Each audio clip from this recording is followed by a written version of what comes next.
একে অপরের পাশে দাঁড়ানো, একে অপরের সহযোগিতা করা, একজনের বিপদে অন্যরা সহযোগিতায় এগিয়ে আসা।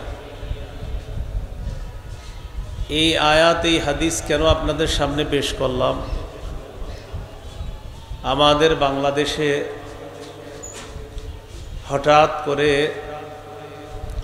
কয়েকটি অঞ্চল সম্পূর্ণ অপ্রস্তুতভাবে তাদের এলাকাগুলা বন্যার পানিতে গাছপালা, পশু পাখি, এমনকি শিশু বাচ্চা, নারী পুরুষ অনেকেই ডুবে গিয়েছে। এই পরিস্থিতিতে কোটিপতি ব্যবসায়ী নিঃস্ব হয়ে গেছে। অঢেল সম্পত্তির মালিক হঠাৎ নিঃস্ব, অসহায় হয়ে গেছে।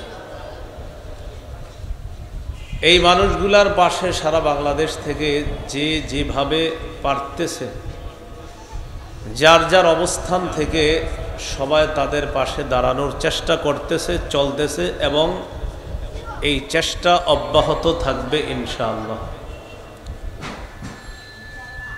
আয়াত এবং হাদিসকে সামনে রাখলে আজকের আলোচনার বিষয়বস্তু দাঁড়ায়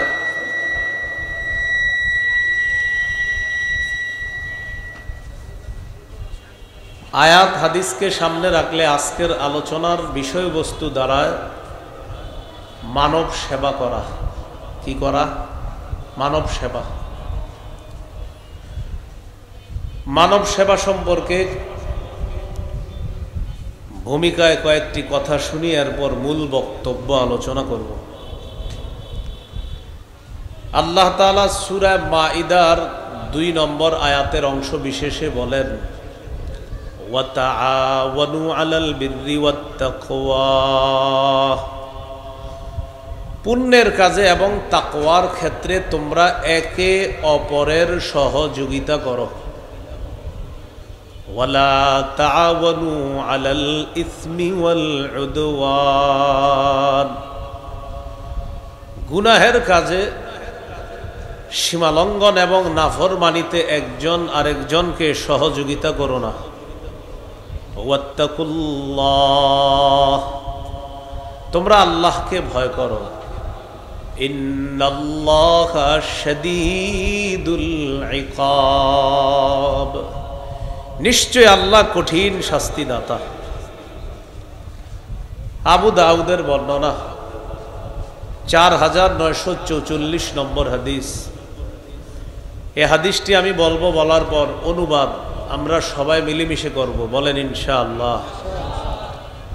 قال رسول الله صلى الله عليه وسلم إن الدين النصيحة، إن الدين النصيحة، إن الدين النصيحة। আশা করি আপনারা এতটুকু বুঝেছেন যে একই বাক্য রাসূল সাল্লাল্লাহু আলাইহি সাল্লাম 3 বার বলেছেন। এক বাক্য কয়বার বলেছেন? এবার অনুবাদটা সবাই মিলে করি, চলেন। বলেন, অন্যের কল্যাণ কামনা করাই দিন। অন্যের কল্যাণ কামনা করাই দিন। অন্যের কল্যাণ কামনা করাই দিন।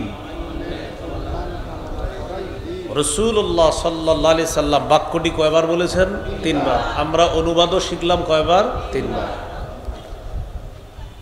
সহিহ বুখারীর বর্ণনা 57 নম্বর হাদিস। এই হাদিসের বর্ণনাকারী জারীর ইবনে আব্দুল্লাহ রাদিয়াল্লাহু তাআলা তিনি বলেন, বায়াতু রাসূলুল্লাহ সাল্লাল্লাহু আলাইহি ওয়াসাল্লাম আলা ইকামিস সালাহ ওয়া ইতাইজ যাকাহ ওয়ান নুসহি লিকুল্লি মুসলিম। রাসূলুল্লাহ সাল্লাল্লাহু আলাইহি সাল্লামের সাহাবী জারীর ইবনে আব্দুল্লাহ রাদিয়াল্লাহু তাআলা আনহু বলেন, আমি নবীজি সাল্লাল্লাহু আলাইহি সাল্লামের কাছে বায়াত হলাম এই মর্মে, আলা ইকামিস সালাহ, আমি নামাজ কায়েম করব, ওয়া ইতাইজ যাকাহ, আমি যাকাত আদায় করব। ওয়ান নুসহি লিকুল্লি মুসলিম, আমি প্রত্যেক মুসলমানের কল্যাণকামী হব, কল্যাণ কামনা করব, এই শর্তে নবীর কাছে আমি বায়াত হলাম। তাহলে প্রত্যেক মুসলমানের কল্যাণ কামনা করা আমার, আপনার, আমাদের সকলের দায়িত্ব, কর্তব্য। আল্লাহ এই কর্তব্য পালন করার তৌফিক দান করেন। সহিহ মুসলিমের বর্ণনা 2699 নম্বর হাদিস, 2699 নম্বর হাদিস। মোট হাদিস সংখ্যা হবে 3033টা। قال رسول الله صلى الله عليه وسلم, রাসূলুল্লাহ সাল্লাল্লাহু আলাইহি ওয়াসাল্লাম বলেন, আল্লাহু ফি আউনিল আবদি মা কানাল আবদু ফি আউনি আখিহি। অনুবাদটা কত সুন্দর, একটু মন দিয়ে শোনেন। রাসূলুল্লাহ সাল্লাল্লাহু আলাইহি সাল্লাম বলেন, বান্দা যতক্ষণ তার অন্য ভাইয়ের সাহায্য করবে, ঠিক ততক্ষণ আল্লাহ তাকে সাহায্য করতেই থাকবে। বান্দা যতক্ষণ অন্যকে সাহায্য করতে থাকবে, ততক্ষণ আল্লাহ তাকে সাহায্য করতে থাকবেন। তাহলে এই নেকির কাজ আমরা সবাই করব তো ইনশাআল্লাহ। আল্লাহ করার তৌফিক দান করেন। প্রশ্ন এসে যায়, আমার যদি সামর্থ্য না থাকে তাহলে আমি কি করব? প্রথম কথা হলো, আপনার সামর্থ্য 2 টাকা ছিল, 2 টাকাই সহযোগিতা করছে। কথার কথা, কারো যদি এমন অবস্থা হয় তার 2 টাকারও সামর্থ্য নাই, তিনি কি করবে? তিনি মুখ দিয়ে 2-4টা ভালো কথাও তো বলার সামর্থ্য রাখে। বন্যার্ত মানুষগুলোর জন্য আপনাদের এমন কারো কাছে যদি কেউ সাহায্যের জন্য আসে, ভাই বানভাসী মানুষগুলোর জন্য একটু সহযোগিতা করেন। যদি আপনি সহযোগিতা করতে না পারেন, তখন আপনি বলবেন, ভাই আমি তো পারলাম না। আপনি এক কাজ করেন, ওই জায়গায় যাবেন, যাওয়ার পরে তার কাছে একটু চান, আশা করি ভালো একটা অ্যামাউন্ট তার কাছ থেকে পেতে পারেন। এর মানে আপনি নিজে দিতে পারেন নাই, কিন্তু একজনের ব্যাপারে আপনি রাস্তা দেখায় দিছেন, সঠিক একটা জায়গা বলে দিছেন যে এখানে গেলে কিছু পাবেন ইনশাআল্লাহ। তাহলে মুখ দিয়ে আপনি শুধু রাস্তা দেখায় দিছেন, যেখানে গেলে সঠিকভাবে সেখান থেকে কিছু অনুদান পাওয়া যাবে, এই রাস্তা দেখায় দিছেন। হাদিসের ভাষ্য অনুযায়ী আপনি দান না করেও, আপনি কোনো অর্থ তাদেরকে সহযোগিতা না করেও, শুধুমাত্র রাস্তা দেখায় দেওয়ার কারণে তারা তার কাছে যাওয়ার পর যে সাহায্য সহযোগিতা পাবে, সেই সাহায্য সহযোগিতা করার কারণে তিনি যেই সওয়াব পাবেন, আপনি রাস্তা দেখায় দেওয়ার কারণেও সেই পরিমাণ সওয়াব পাবেন। কি শিখলাম? নিজে না পারলেও রাস্তা দেখায় দিব, বলেন ইনশাআল্লাহ। দলিল তিরমিজির বর্ণনা 2670 নম্বর হাদিস, 2670 নম্বর হাদিস। قال رسول الله صلى الله عليه وسلم, রাসূলুল্লাহ সাল্লাল্লাহু আলাইহি সাল্লাম এই হাদিসের মধ্যে বলেন, ইন্নাদ দাল্লা আলাল খাইরি কাফাইলিহি। হাদিসের অনুবাদটা করার আগে পুরো হাদিসটা শুনে নিই। হাদিসের বর্ণনাকারী আনাস ইবনু মালিক রাদিয়াল্লাহু তাআলা আন, তিনি বলেন, আন্না রাজুলান আতান নবিয়্য সাল্লাল্লাহু আলাইহি ওয়াসাল্লাম ইস্তাহমিলু। এক ব্যক্তি রাসূলুল্লাহ সাল্লাল্লাহু আলাইহি সাল্লামের কাছে আসলেন বাহন চাওয়ার জন্য। বাহনের উপরে চড়বে, এই বাহন চাওয়ার জন্য। তো নবীজির কাছে এসে বললেন, হুজুর আমার একটা বাহন লাগবে, বাহনে চড়বো, আমি জিহাদের ময়দানে যাব। ফালাম ইয়াজিদ ইনদাহু মা ইয়াতাহাম্মালু। নবীজি তাকে দেওয়ার মতো কোনো বাহন দিতে পারলেন না। নবীজির কাছে কোনো বাহন ছিল না তাকে দেওয়ার মতো। ফাদাল্লাহু আলা আখার। রাসূলুল্লাহ সাল্লাল্লাহু আলাইহি ওয়াসাল্লাম তাকে রাস্তা দেখায় দিলেন। নবীজি বলে দিলেন, অমুকের কাছে যাও, যাওয়ার পর আমার কথা বলবা, আশা করা যায় সে তোমার বাহনের ব্যবস্থা করবে। নবীজি দেন নাই, বলে দিলেন অমুকের কাছে যাও, সেখানে গেলে আশা করি বাহনের ব্যবস্থা হবে। তিনি গেলেন, যাওয়ার পর সত্যি সত্যি ওই ব্যক্তি তাকে বাহনের ব্যবস্থা করে দিয়েছে। ফাতান নবী সাল্লাল্লাহু আলাইহি ওয়াসাল্লাম ফাআখবারা। বাহন নিয়ে লোকটি আল্লাহ নবীর কাছে আসলেন। আসার পর বললেন, ইয়া রাসূলুল্লাহ, অমুক ব্যক্তির কাছে আপনি পাঠালেন, যাওয়ার পর আমি সত্যি তার কাছে বাহন পেয়ে গেছি। নবীজি বললেন, ইন্নাদ দাল্লা আলাল খাইরি কাফাইলিহি, ওই ব্যক্তি তোমাকে বাহন দিয়ে যে সওয়াব পেয়েছে, আমি রাস্তা দেখায় দেওয়ার কারণে সেই সওয়াব পেয়ে গেছে। নবীজি কি শিখাইলেন? যে আমি বাহন দিতে পারি নাই, তো এমন একটা জায়গার কথা বলেছি যেখানে গেলে তুমি বাহন পাবা, আর সত্যি সত্যি পেয়ে গেছো, আমি রাস্তা দেখিয়ে দেওয়ার কারণে সেই সওয়াব পেয়ে গেছি। এবার আমার সাথে বলেন, কল্যাণের রাস্তা দেখিয়ে দিলে সেই কল্যাণকর কাজ যদি ওই ব্যক্তি করে, আল্লাহ তাআলা কল্যাণের রাস্তা দেখিয়ে দিয়েছে যিনি, কল্যাণকারীর মতোই তাকেও আল্লাহ সওয়াব দান করবেন। আমি রাস্তা দেখাইছি, উনি করছে, উনি করে যে সওয়াব পাবে, আমি রাস্তা দেখাই সে সওয়াব। এবার আমরা মূল আলোচনায় যাই। এতক্ষণ আমরা ভূমিকা জানলাম, এবার আমরা শিরোনামটা কিন্তু প্রথমে ঠিক করেছিলাম, আপনাদের মনে আছে কিনা? আজকের আলোচনার শিরোনাম কি? মানব সেবা। বলেন কি শিরোনাম? মানব সেবা। মানব সেবার অনেক খাত আছে। আজকে আপনাদের সামনে 10টি খাত নিয়ে আমরা আলোচনা করব। কয়টি খাত? 10টি। প্রথমে আমি 10টি খাত বলি, একদম মন দিয়ে শুনবেন। মানব সেবার 1 নম্বর খাত এতিম লালন পালন করা। 2 নম্বর খাত বিধবা অসহায় নারীর সহায়তা প্রদান করা। 3 নম্বর খাত দুস্থ অসহায় দরিদ্র মানুষের সেবা করা। 4 নম্বর খাত রোগীর সেবা শুশ্রূষা করা। 5 নম্বর খাত প্রতিবেশীর খোঁজ খবর নেওয়া। বিশেষ করে এই বানভাসী মানুষ যারা এখন, তাদের কোটিপতি প্রতিবেশীরা, তারা যারা বানভাসী হয়ে গেছে, বন্যা কবলিত হয়ে গেছে, কোটিপতি প্রতিবেশীদের দায়িত্ব কর্তব্য এখন বেশি করে তাদের খোঁজ খবর নেওয়া। 6 নম্বর কর্জে হাসানা দেওয়া, ঋণ দেওয়া, কর্জে হাসানা। 7 নম্বর ত্রাণ বিতরণ করা। ত্রাণের নামটা আমরা ওই এলাকায় যদি ত্রাণ নিয়ে যাই, ট্রাকের সামনে ত্রাণ না লিখে লিখবো হাদিয়া বিতরণ। কি লিখবো? হাদিয়া। যেমন আপনার নারায়ণগঞ্জ যুব সমাজের পক্ষ থেকে হাদিয়া বিতরণ। কি লিখবো? হাদিয়া বিতরণ। 1 নং বাবুরাইল যুব সমাজের পক্ষ থেকে হাদিয়া বিতরণ। ত্রাণ না লিখে লিখবো কি? হাদিয়া। 8 নম্বর শরণার্থীদেরকে নিরাপদ আশ্রয় কেন্দ্রের ব্যবস্থা করা। বন্যায় তার ঘর ডুবে গেছে, তার নিরাপদ আশ্রয় কেন্দ্রের ব্যবস্থা করতে হবে আমাকে, আপনাকে, আমাদেরকে। এটা আমাদের দায়িত্ব, আমাদের কর্তব্য। 9 নম্বর সুস্থ শরীরে স্বেচ্ছায় রক্তদান করা। 10 নম্বর সমাজ কল্যাণমূলক কাজ করা। সেটা এককভাবে করা যায়, সাংগঠনিকভাবে করা যায়। বাকি বন্যা সামনে রেখে এই কাজ এককভাবে না করে সাংগঠনিকভাবে করাটাই উত্তম। এই 10টি খাত বললাম, আমি এক শ্বাসে আবার বলে দিচ্ছি, এরপর বিস্তারিত বলতেছি। এতিম লালন পালন করা, অসহায় বিধবা তাদেরকে সহায়তা প্রদান করা। 3 নম্বর দুস্থ অসহায় দরিদ্রদের সেবা করা। 4 নম্বর রোগীদের সেবা শুশ্রূষা করা। 5 নম্বর প্রতিবেশীর খোঁজ খবর রাখা। 6 নম্বর কর্জে হাসানা দেওয়া। 7 নম্বর ত্রাণ বিতরণ করা বা হাদিয়া বিতরণ। 8 নম্বর শরণার্থীদেরকে নিরাপদ আশ্রয় কেন্দ্রের ব্যবস্থা করে দেওয়া। 9 নম্বর স্বেচ্ছায় সুস্থ শরীরে রক্ত দেওয়া।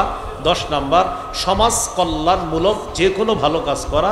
এটা একা করা যেতে পারে, সাংগঠনিকভাবেও করা যেতে পারে। এই 10টি খাত নিয়ে আপনাদের সামনে এখন ইনশাল্লাহ কিছু কথা বলবো।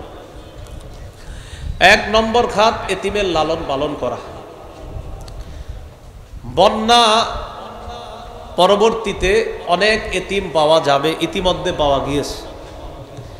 যে বন্যায় তার মা হারিয়েছে, বাবা হারিয়েছে, মা বাবা ডুবে যাওয়ার সময় ওই বাচ্চাটারে ডেকের উপরে বসায় দিচ্ছে, ডেক্সির উপরে বসায় দিচ্ছে। এই বাচ্চা ভাসতে ভাসতে আপনার কিনারায় গেছে। এখন এই এতিমকে লালন পালন করার দায়িত্ব কর্তব্য যারা সুস্থ মুসলমান আছে তাদের দায়িত্ব কর্তব্য।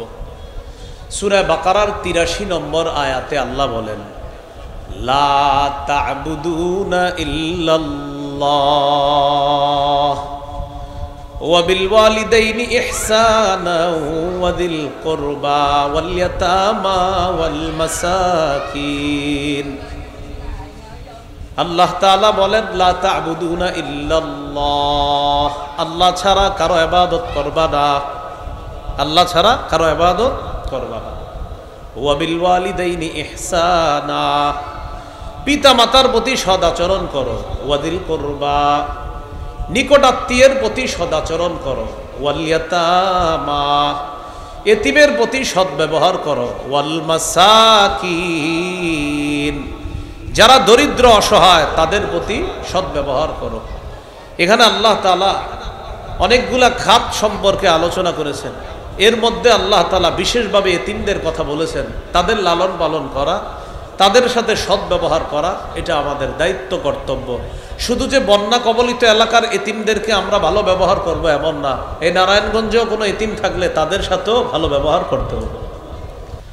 সূরা বাকারার 215 নম্বর আয়াতে আল্লাহ বলেন ইয়াসআলুনাকা মাযা ইউনফিকুন, নবী তারা আপনার কাছে জানতে চায় তারা কি খরচ করবে, কোন খাতে তারা খরচ করবে।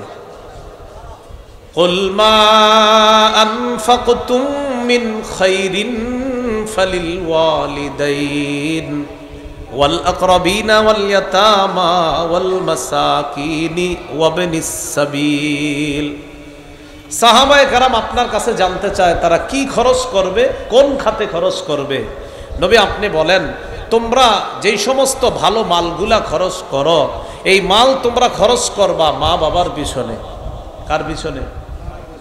ওয়াল আকরাবিনা, নিকট আত্মীয়দের পিছনে। ওয়াল ইয়াতামা, এতিমদের পিছনে খরচ করবা। ওয়াল মাসাকিন, দুস্থ অসহায় দরিদ্রদের জন্য খরচ করবা। ওয়াবনিস সাবিল, মুসাফির সফরে বের হওয়ার পর হঠাৎ তার টাকা পয়সা শেষ হয়ে গেছে, তার জন্য তোমরা এই টাকা খরচ করবা। এই জায়গায় আল্লাহ তাআলা যাদের কথা বলছে একজনও মরা না, সবাই জিন্দার। বলেন কাদের কথা বলছে? জীবিত। মা বাবার প্রতি টাকা পয়সা খরচ করতে বলছে কখন? জীবিত অবস্থায় তাদের প্রতি খরচ করতে হবে।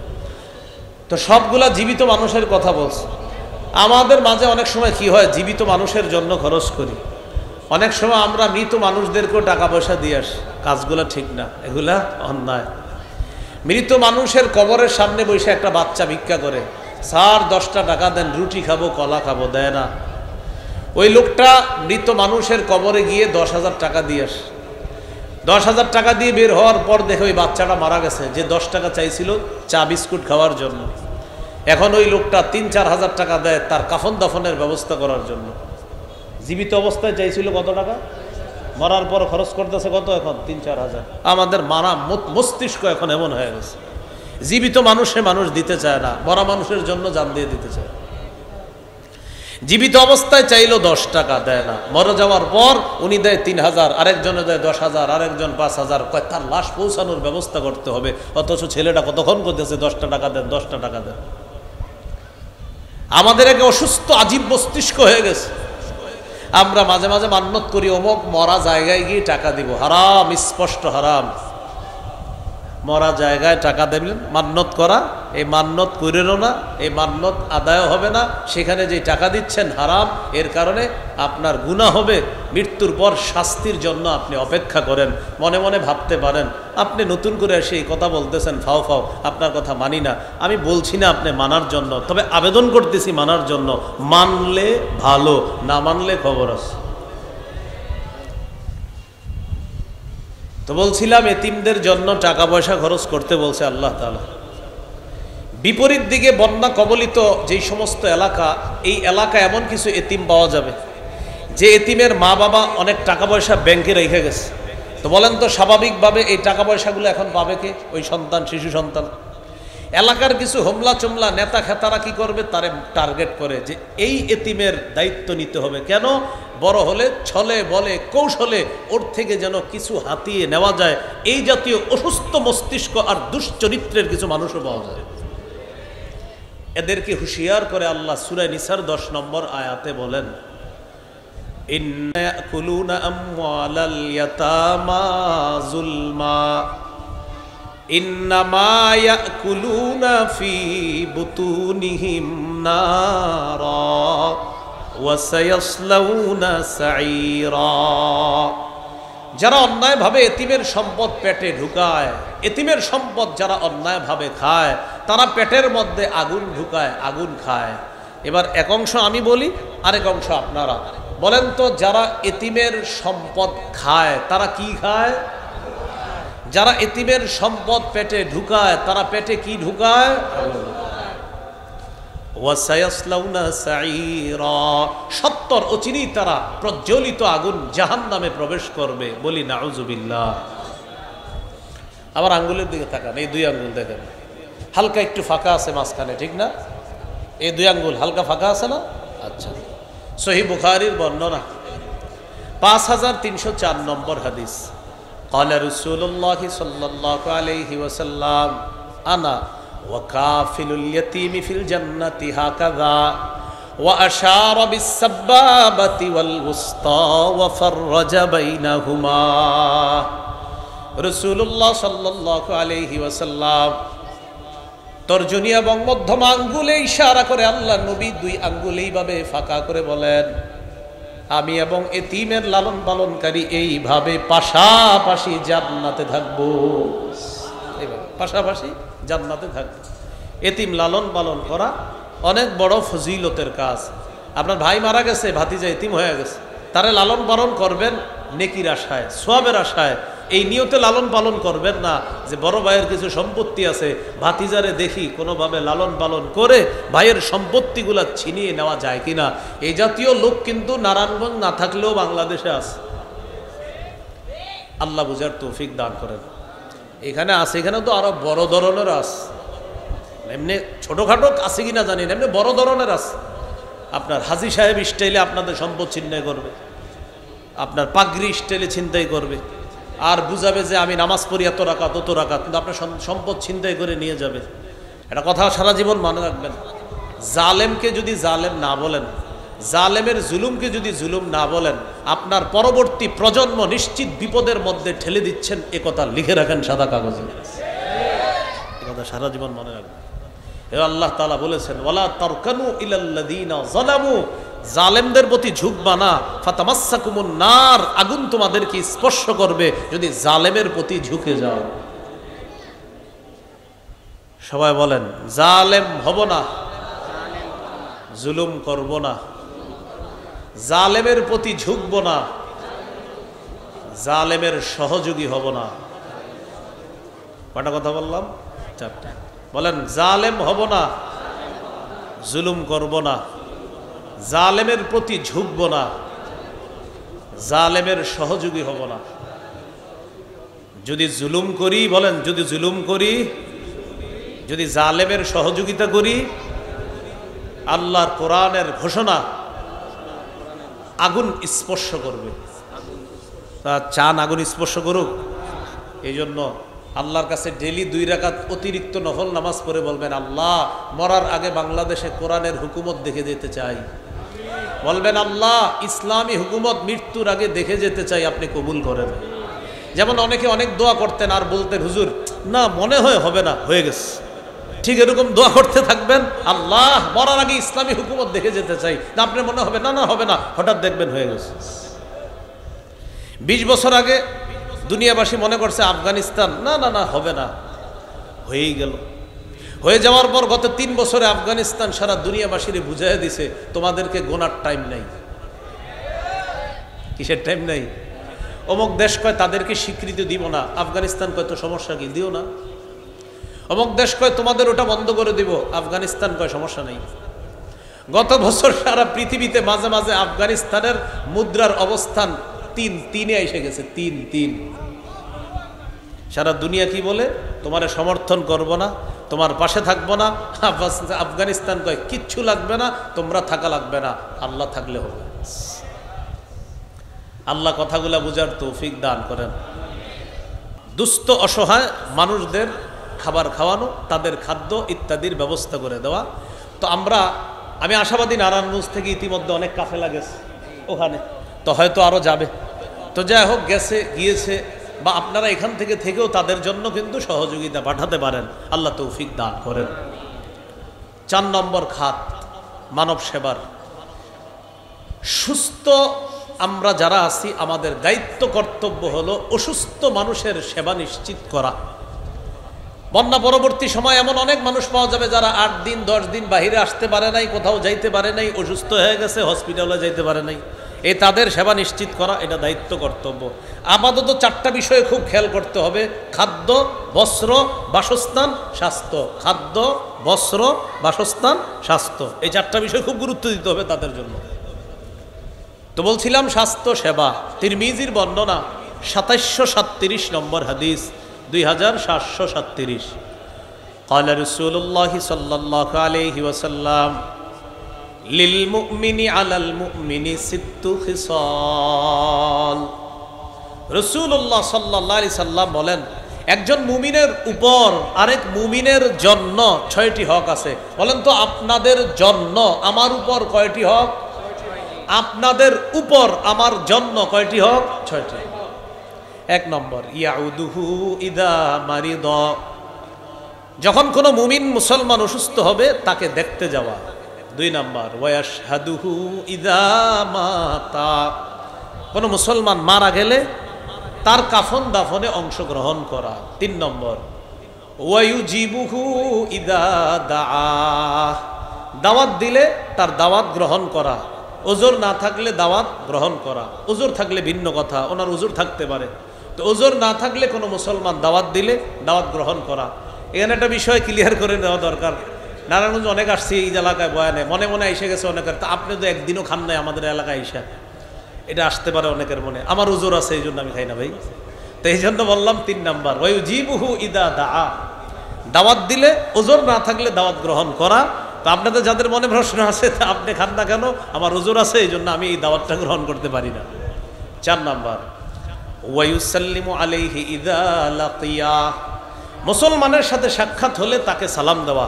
এবার একটা জোরে কথা বলবো আমরা, বলেন সবাই, আমরা সালামের অপেক্ষা করব না, আমরাই প্রথমে সালাম দিব। আবার আমরা সালামের অপেক্ষা করব না। অহংকার থেকে মুক্ত থাকার জন্য আমরাই প্রথমে সালাম দিব। সবাই শুধু সালামের অপেক্ষা করে, সালামের অপেক্ষা না, আমি সালাম দিব, অপেক্ষা না। মাদ্রাসার হুজুর মোহতামিম সাহেবরা এসে বিচার দেয়, আপনার মক্তবের ছাত্রগুলো আমার সালাম দেয় না। তো হুজুরে বুদ্ধি কইরা বলে, আপনি দিছেননি? না আমি তো দেই না। তো আপনি কেন দেন না? এই জন্য অনেকে এরকম অভিযোগ নিয়ে আসে, আপনার ছাত্রগুলা সালাম দেয় না। সব খালি হুজুরকে দোষ আর মাদ্রাসার ছাত্রকে দোষ, আর কারো দোষ নাই। 6 বছর 7 বছরের বাচ্চা বুঝি বা কি, এর ব্যাপারে এসে নালিশ করে, ছেলেগুলা সালাম দেয় না। তো আমারে কে কিন্তু নালিশ করেন না, করলে এত সুন্দর সুন্দর জবাব আল্লাহ বের করে দেয় আমার মুখ দিয়ে, যে আপনি কিন্তু একদম হাসি মুখ কালো হয়ে যাবে। যেমন আমাকে যদি এসে বলেন যে মাদ্রাসার ছোট্ট বাচ্চারা সালাম দেয় না, তা আমি বলতে পারি আপনাকে, কখন দেখলেন? আর বললেন না, ওই দিন আমি বাজারে যাইতেছিলাম ওদের সামনে দিয়ে, ওরা ওই দোকানের সামনে বসা, আমার সালাম দেয় না। তো আমি জবাবে বলবো, হাদিসে আসছে যিনি যাবে, যারা বসা তাদেরকে সালাম দিবে। তো আপনি তো যাইতেছিলেন, ওরা বসা ছিল, আপনি সালাম দেন নাই কেন? তখন কি হবে? হাসি মুখটা চুপ হয়ে যাবে। এগুলো বিষয়। অনেক সময় এসে বিচার দেয়, আপনার ছাত্রগুলো নামাজে ডিস্টার্ব করে, মাদ্রাসার হুজুরদেরকে বিচার দেয়। তো ছোট মানুষ, 6-7 বছর বয়স, ওরা একটু দুষ্টামি করতেই পারে। আমার কাছে কেউ বললে আমি বলি, আপনি দেখলেন কিভাবে ও যে দুষ্টামি করে নামাজে? আর বললেন না, সামনের কাতার ওই কোনায় দুষ্টামি করতেছে, তো আপনি এইখানে মনে করেন। আমি তখন আমাদের মাদ্রাসায় হেদায়েতুন নাহু জামাতে পড়ি মিরপুরে। এক ভাই সত্যি সত্যি মুসলিম বাজার মসজিদ, বিশাল বড় মসজিদ, এক ছাত্রের ব্যাপারে উনি চিল্লাচিল্লি শুরু করছে, এই ছেলেটা ডিস্টার্ব করে। তো উনি যেখানে দাঁড়াইছে আর ছাত্ররা দুষ্টামি করছে ওই কোনায়। এখন নামাজে বলেন উনি এখান থেকে ওই কোনায় কিভাবে দেখছে? উনি এইখানে, ছাত্র দুষ্টামি করছে ওই কোনায়, তাও কোনো আওয়াজের দুষ্টামি না যে আওয়াজ হয়েছে এই জন্য হয়তো কান গেছে, আওয়াজ না, হয়তো ওখানে হাত এরকম এরকম করছে, কিছু একটা করছে। তো উনি বলতেছে খালি ডিস্টার্ব করে। আমি বললাম ঠিক আছে, আপনি দেখলেন কিভাবে? ও যে দুষ্টামিটা করলো এটা দেখলেন কিভাবে? ওর অপরাধ আপনি দেখলেন কিভাবে? হাসি মুখ কালো হয়ে যায়। এজন্য আমি আপনাদেরকে বলছি, সালাম আমরাই আগে দিব। অহংকার থেকে মুক্ত থাকার জন্য। বলেন ইনশাআল্লাহ। হাদিসে আসছে আল বাদি বিস সালাম বারিউম মিনাল কিবর, অহংকার থেকে ওই ব্যক্তি নিরাপদ যে প্রথম সালাম দেয়। 4 নাম্বার ওয়া ইউসাল্লিমু আলাইহি ইযা লাকিয়া, সাক্ষাৎ হলে সালাম দেওয়া। 5 নাম্বার ওয়া ইউশাম্মিতুহু ইযা আতাসা, হাঁচি দেওয়ার পর মুসলমান বলবে আলহামদুলিল্লাহ, আপনি জবাবে বলবেন ইয়ারহামুকাল্লাহ। হাঁচি দেওয়ার পর উনি বলবে আলহামদুলিল্লাহ, আপনি বলবেন ইয়ারহামুকাল্লাহ। 6 নাম্বার ওয়ানসাহু লাহু ইযা গাবা আও শাহিদা, মুসলমান আপনার সামনে থাক অথবা পিছনে থাক, সদা সর্বদা তার কল্যাণ কামনা করা, এটা আপনার দায়িত্ব, কর্তব্য। এই 6টার মধ্যে 1 নাম্বার অসুস্থ হলে তার সেবা শুশ্রূষা করা, তাকে দেখতে যাওয়া। এই আমলটা আমরা সবাই করব ইনশাআল্লাহ। সহিহ বুখারীর বর্ণনা 5373 নম্বর হাদিস। এই হাদিসে 3টি হুকুম দিছে রাসূলুল্লাহ সাল্লাল্লাহু আলাইহি ওয়াসাল্লাম। قال رسول الله صلى الله عليه وسلم أطعموا الجائع وعودوا المريض وفكوا العانية। রাসূলুল্লাহ সাল্লাল্লাহু আলাইহি সাল্লাম বলেন, তোমরা ক্ষুধার্ত ব্যক্তিকে খাওয়াও, ওয়াউদুল মারিদ, অসুস্থ ব্যক্তির সেবা শুশ্রূষা করো। 3 নম্বর ওয়াফুকুল আনিয়া, যারা নিরপরাধ তাদেরকে জেলখানা থেকে ছুটানোর ব্যবস্থা করো। যারা নিরপরাধ, এমন মানুষ পাবেন জেলে আপনি, ও 15 বছর 12 বছর জেলে, জিজ্ঞেস করবেন কেন, ও বলবে আমি নিজেও জানি না। এই কথার কথা যদি এই দেশে থাকে, খোঁজ নিয়ে দেখেন আপনি, যদি থাকে, এরকম থাকলে আপনি বলবেন বুখারীতে আসছে রাসূল সাল্লাল্লাহু আলাইহি সাল্লাম বলেন নিরপরাধ মানুষকে ছুটানোর ব্যবস্থা করো। এটা হলো রাসূল সাল্লাল্লাহু আলাইহি সাল্লামের দিক নির্দেশনা। জান্নাতের ফল বাগানের ফল কারা কারা খাইতে চাই? আমি খাইতে চাই, বলেন ইনশাআল্লাহ। আপনার রাসূলুল্লাহ সাল্লাল্লাহু আলাইহি সাল্লাম কি বলে দেখেন, সহিহ মুসলিম 2568 নম্বর হাদিস, 2568। قال رسول الله صلى الله عليه وسلم من عاد مريضا لم يزل في غرفة الجنة حتى يرجع। কোন মুসলমান যদি অন্য কোন মুসলমানকে দেখতে যায়, রোগীর সেবা শুশ্রূষা করতে যায়, আল্লাহ নবী বলেন ওই ব্যক্তি ফিরে আসার আগ পর্যন্ত জান্নাতের ফল বাগানের মধ্যে ফল আহরণ করে বেড়ায়। রোগী দেখতে গেছেন তো দেখা আসার আগ পর্যন্ত কেমন যেন জান্নাতের ফল বাগানে ছিলেন, এর মানে নবী বুঝাই আমল করলে মরার পর জান্নাতের ফল বাগানে ফল আহরণ করতে থাকবে। এখন মানুষ রোগী দেখতে যায় না, 2 কেজি মালটা নেওয়া লাগবে, এই জন্য রোগী দেখতে যায় না। আপনি মালটা নেওয়া লাগবে না, এমনি দেখতে যান, গিয়ে একটু বললেন আল্লাহ তোমারে সুস্থ করুক, আল্লাহ তোমারে ভালো রাখুক, এতটুকু তো বলতে পারবেন, এইটুকু করেন। আল্লাহ কথাগুলো আমল করার তৌফিক দান করেন। কিয়ামতের ময়দানে আল্লাহ তাআলা বলবেন আমি অসুস্থ, তুমি আমারে দেখতে আসো নাই, আল্লাহ বলবে কিয়ামতের মাঠে। সহিহ মুসলিমের 2569 নম্বর হাদিস। এই হাদিসের মধ্যে আছে قال رسول الله صلى الله عليه وسلم يقول الله يوم القيامة يا ابن آدم مرضت فلم تعدني। আল্লাহ তাআলা বলবেন হে আদম সন্তান, আমি অসুস্থ হলাম, তুমি আমাকে দেখতে আসো নাই, আমার সেবা শুশ্রূষা করো নাই। কে বলবে? বলেন কে বলবে? আবার কে বলবে? বান্দা বলবে কাইফা আউদুকা ওয়া আনতা রাব্বুল আলামিন। আল্লাহ আপনি না বিশ্ব জগতের রব, আপনি কি অসুস্থ হননি? আপনি তো বিশ্ব জগতের রব, আপনি তো অসুস্থ হন না, আপনাকে আবার কি সেবা শুশ্রূষা করব? আল্লাহ তাআলা বলবেন আমা আলিমতা আন্না আবদি ফুলানান মারিদা ফালাম তাউদহু। তুমি কি জানতে না আমার অমুক বান্দা অসুস্থ হয়েছে, তুমি তাকে সেবা শুশ্রূষা করো নাই, তাকে দেখতে যাও নাই, তুমি জানো নাই কথা, তুমি কেন গেলা না? আমা আলিমতা আন্নাকা লাউ উত্তাহু লাওয়াজাত্তানি ইনদা। তুমি যদি অসুস্থ ব্যক্তিকে দেখতে যাইতা, তার সেবা শুশ্রূষা করতা, তার জন্য যদি দোয়া করতা, সেখানে গিয়ে 2-4টা দোয়া করে যদি তুমি চলে আসতা, সেখানে ওই রোগীর কাছে আমি আল্লাহকে তুমি পেয়ে যাইতা। তাহলে ভাই রোগী আল্লাহ তাআলা বলবে আমি অসুস্থ হয়েছি, তুমি দেখতে আসো নাই, উদ্দেশ্য হলো আমার বান্দা অসুস্থ হয়েছে, তুমি দেখতে যাও নাই। কথাগুলার গুরুত্ব অনুধাবন করার তৌফিক দান করেন। কয় নাম্বার গেল? 4 নাম্বার। মানব সেবার 5 নম্বর খাত প্রতিবেশীর খোঁজ খবর রাখা। তো বলছিলাম বানভাসী মানুষগুলা যারা এখন, তাদের কোটিপতি আত্মীয় স্বজন যারা আছে আপাতত ওই প্রতিবেশীর খোঁজ নেওয়া তাদের খুবই দায়িত্ব, কর্তব্য। সহিহ বুখারীর 6015 নম্বর হাদিসের বর্ণনা, ক্বালা রাসূলুল্লাহি সাল্লাল্লাহু আলাইহি ওয়াসাল্লাম মা যালা জিবরিল ইউসিনি বিল জার হাত্তা যানানতু আন্নাহু সায়ুওয়ারিসুহু। নবীজি বলেন, জিবরিল আমিন আমাকে প্রতিবেশীর হক আদায় করতে এত বেশি বলছে, এত বেশি বলছে, এত বেশি বলছে। নবী আপনি প্রতিবেশীর হক আদায় করেন, নবী আপনি প্রতিবেশীর হক আদায় করেন, নবী আপনি প্রতিবেশীর হক আদায় করেন। নবীজি বলেন এত বেশি বলছে আমাকে, আমি ধারণা করে ফেললাম না জানি আল্লাহর পক্ষ থেকে জিবরিল আমিন আমাকে এসে এই কথা বলে ফেলে যে প্রতিবেশীকেও মিরাজ দিবেন। প্রতিবেশীকে কি দিবেন? যদিও প্রতিবেশীকে মিরাজ দিতে হবে না, কিন্তু নবীজি বলেন এত বেশি প্রতিবেশীর হক আদায় করতে বলছে, আমি টেনশনে পড়ে গেলাম না জানি আল্লাহ কখন বলে ফেলে যে প্রতিবেশীকে মিরাজও দিবেন।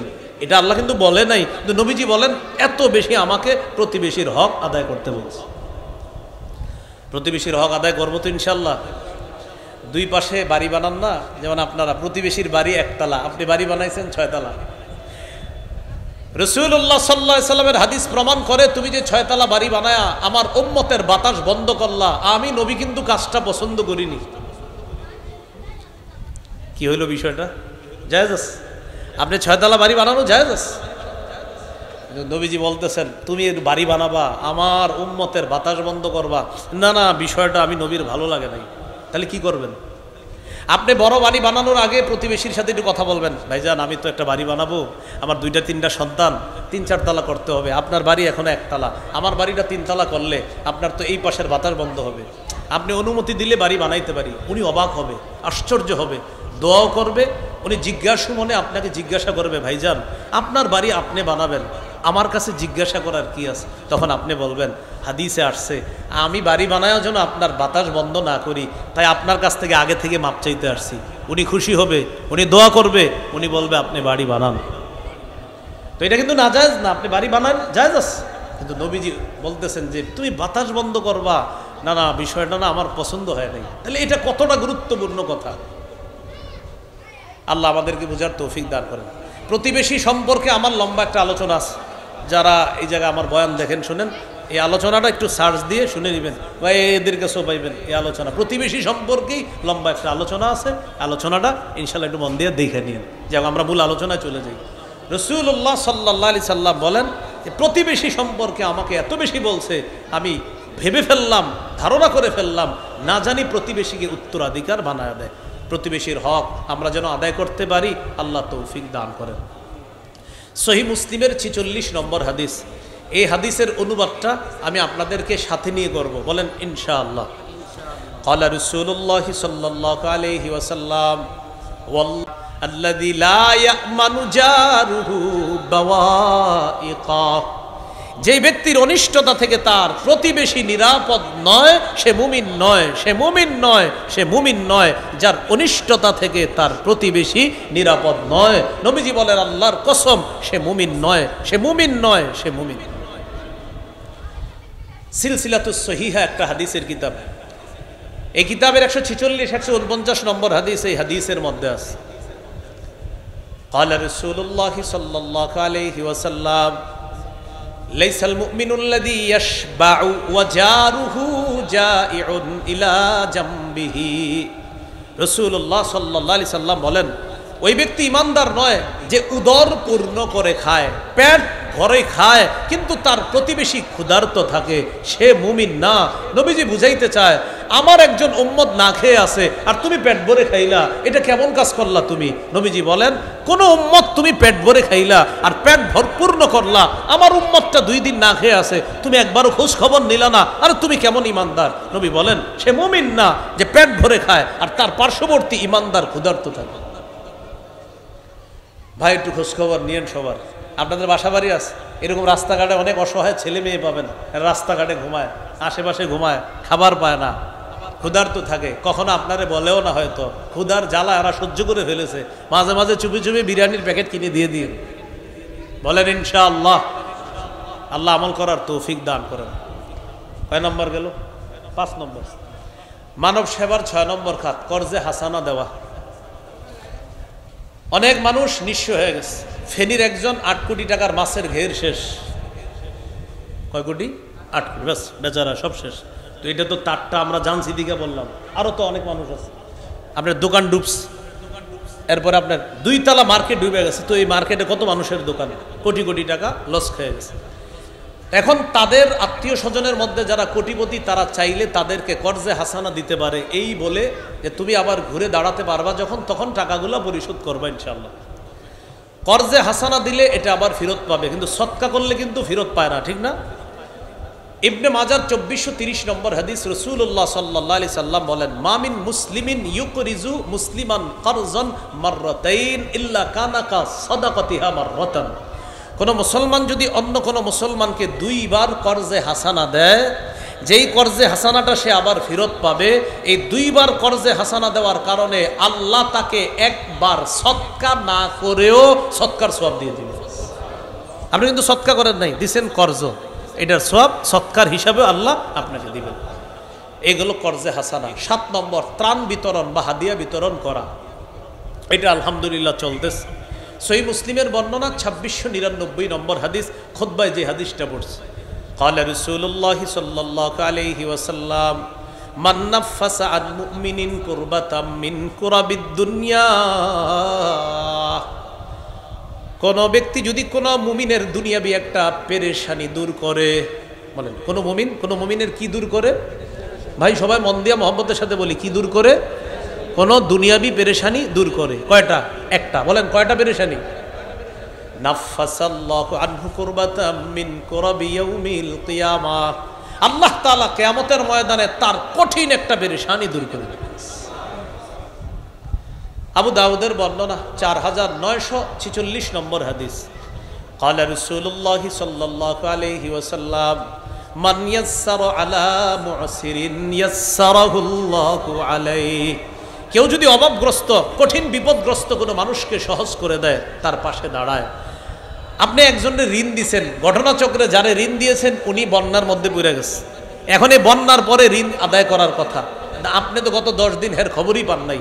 এখন আপনি বলেন তো, মানুষ হিসাবে কি তার কাছ থেকে এখন ঋণ চাওয়াটা ঠিক হবে?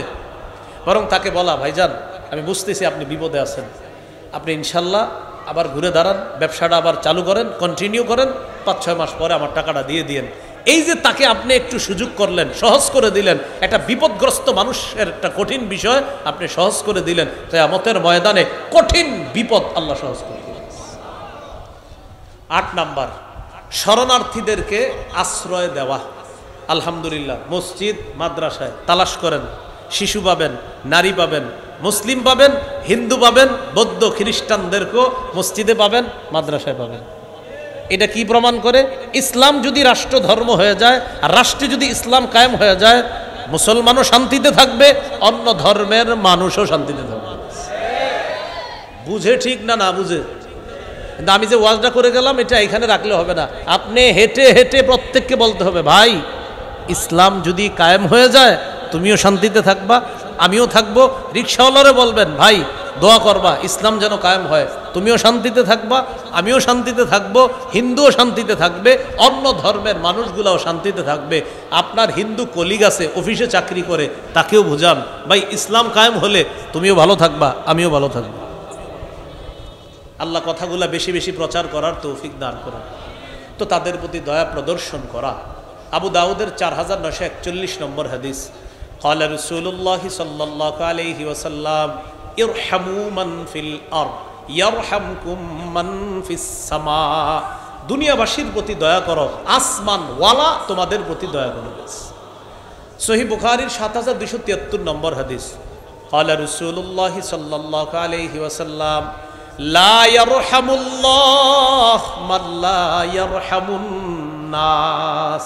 যে মানুষের প্রতি দয়া করে না, আল্লাহ তার প্রতি দয়া করে না। আমরা বেশি থেকে বেশি তাদের প্রতি অনুগ্রহ যেন প্রদর্শন করতে পারি, আল্লাহ তৌফিক দান করেন। 9 নম্বর খাত, স্বেচ্ছায় সুস্থ শরীরে রক্ত দেওয়া। একজন মানুষকে যদি আপনি রক্ত দেওয়ার কারণে তার জীবন বেঁচে যায়, সারা দুনিয়ার মানুষকে বাঁচানোর সওয়াব পাবেন।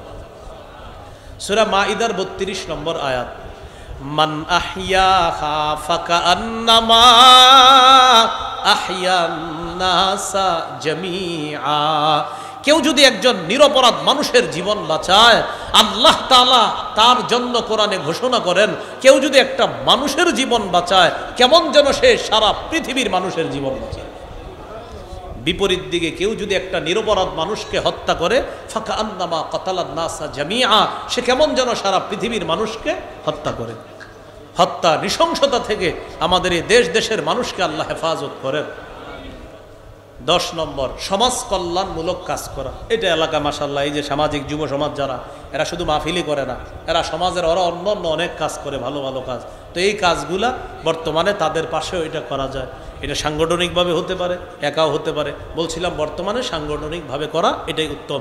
এর সবচাইতে শ্রেষ্ঠ দৃষ্টান্ত হলো 25 বছর বয়সে মুহাম্মদুর রাসূলুল্লাহ সাল্লাল্লাহু আলাইহি সাল্লাম, 25 বছর বয়স থেকেই রাসূল সাল্লাল্লাহু আলাইহি সাল্লাম মানবিক যেই সমস্ত কাজগুলো আছে, মানবতার সেবা, অসহায় মানুষদের পাশে দাঁড়ানো, বিধবাদের পাশে দাঁড়ানো, যারা ক্ষুধার্ত তাদের পাশে দাঁড়ানো, যারা বোঝা বহন করতে পারে না তাদের বোঝা বহন করা, যাদের পোশাক নাই তাদের পোশাকের ব্যবস্থা করে দেওয়া।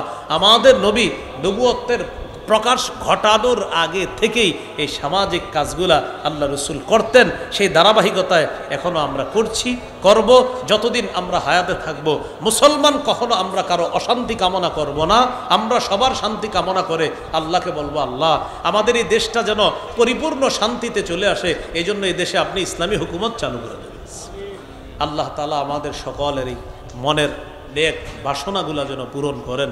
সুবহানাল্লাহি ওয়া বিহামদিহি, সুবহানাকাল্লাহুম্মা ওয়া বিহামদিকা, আশহাদু আল্লা ইলাহা ইল্লা আনতা আস্তাগফিরুকা ওয়া আতুবু ইলাইক। আমিন ওয়া আখিরু দাওয়ানা আলহামদুলিল্লাহি রাব্বিল আলামিন।